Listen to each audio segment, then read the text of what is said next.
আসসালামু আলাইকুম আরহামতুল্লাহ। বন্ধুরা, জাদু ও কুফরি কালাম থেকে বাঁচার এক বিখ্যাত তদবির আপনাদের সামনে নিয়ে আসলাম।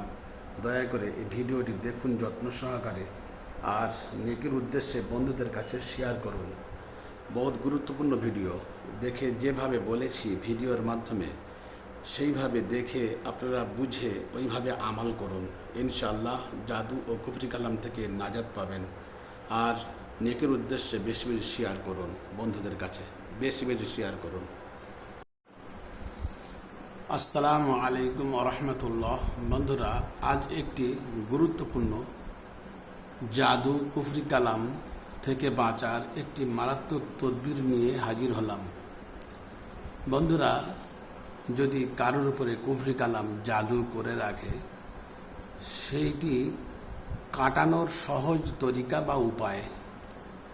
যদি কোনো ব্যক্তির উপরে হামেশাই জাদু করে, কষ্টে ফেলে রাখে, তাহলে কি করবেন? প্রথমে আপনি 7টা মসজিদের পুকুর থেকে পানি নিয়ে আসবেন। পানি নিয়ে সেই পানির উপরে 5 বার ফালাক, 6 বার নাস পড়ে ফুঁক দেবেন। আর ওই পানিটা প্রতিদিন একবার করে গোসল করবেন। গোসলের আগে পানি তুলে সেই পানির সঙ্গে ওই পানি পাইল করে গোসল করবেন, এবং কিছু পানি একটি টিউবওয়েলের পানিতে পাইল করে ওই পানিটি খাবেন। গোসল করবেন আর খাবেন। ইনশাআল্লাহ দেখবেন অতি সত্বরে আপনার জাদু, যত বড় কুফরি কালাম হোক, কেটে যাবে।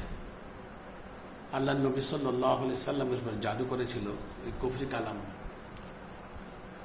তাই সেই জন্য যদি আপনারা জাদু কাটাতে চান, তাহলে নাস আর ফালাকের উপরে আমাল করুন। প্রতিদিন এইভাবে করতে থাকুন। পানি পড়বেন, 5 বার ফালাক, 6 বার নাস, ডিপ কলের পানিতে পড়ে ফুঁক দেবেন, ওই পানি খাবেন। আর যে পুকুরের পানি, ওই পানিটি গোসল করবেন। মসজিদের 7টি পুকুর থেকে 7 বোতল পানি নিয়ে এক জায়গায় অ্যাড করে সেই পানির উপরে ফুঁক দিয়ে সেটা গোসল করবেন প্রতিদিন 1 সপ্তাহ। ইনশাআল্লাহ দেখবেন আপনার যত বড় কঠিন জাদু হোক কেটে যাবে।